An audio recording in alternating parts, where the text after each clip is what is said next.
এখনও জমির ধান কাটা হয়নি। প্রাকৃতিক বিপর্যয়ের ফলে এই ধানের জমি জলমগ্ন হয়ে গিয়েছিল। এখনও সেরকমভাবে জমির যে মাটিটা ভালো করে শুকায়নি, এখনও কর্দমাক্ত অবস্থায় রয়েছে। আর ধান নুয়ে পড়া ধান অর্থাৎ নষ্ট হয়ে যাওয়া ধান এই মুহূর্তে চাষিরা কিন্তু কাটতে শুরু করছেন।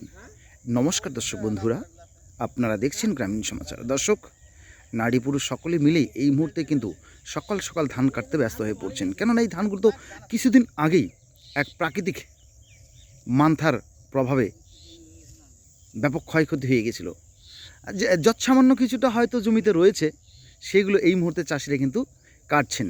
কেননা এইটুকু না কাটলেও যে তাদের পুরোপুরি 100% নষ্ট হয়ে যেত।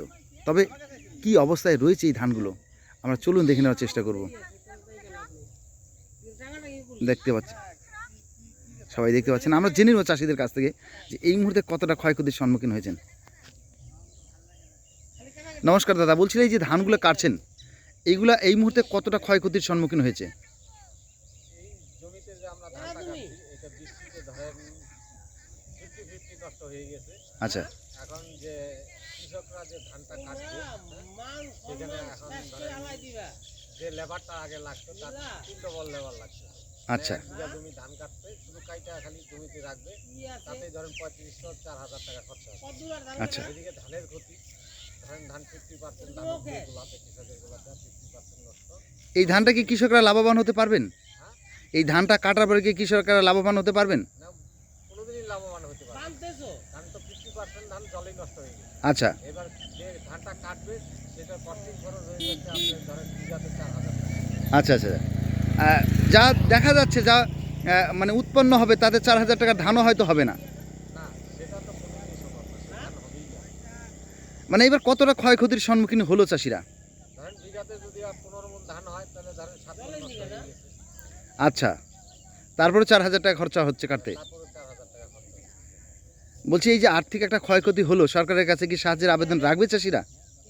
হ্যাঁ, এটা তো সব গভর্নমেন্ট যদি সাহায্য দেয় তো খুবই ভালো হয়। আচ্ছা, আগামী দিনে সাহায্য করলে খুব ভালো হয়। কি নাম দাদা আপনার? আমার নাম প্রদীপ সরকার। এই জায়গাটা কি নাম? এটা হলো আপনার বোয়ালমারি সন্ন্যাসীপাড়া। আচ্ছা, আচ্ছা, ধন্যবাদ। দর্শক, সরাসরি আমরা জেনে নিলাম চাষিদের যে কতটা ক্ষয়ক্ষতির তারা সম্মুখীন হয়েছেন এবং এই ধানগুলো এই মুহূর্তে কাটতে যে কস্টিং চার্জ রয়েছে সেটাও কিন্তু যথেষ্ট রয়েছে। সব মিলে চাষিরা কিন্তু এই মুহূর্তে এবার এই যে ধান মরশুমে যে ধান চাষ সেটা করে অনেক চাষিরাই কিন্তু তাদের ধান চাষে তেমন লাভবান হতে পারবেন না।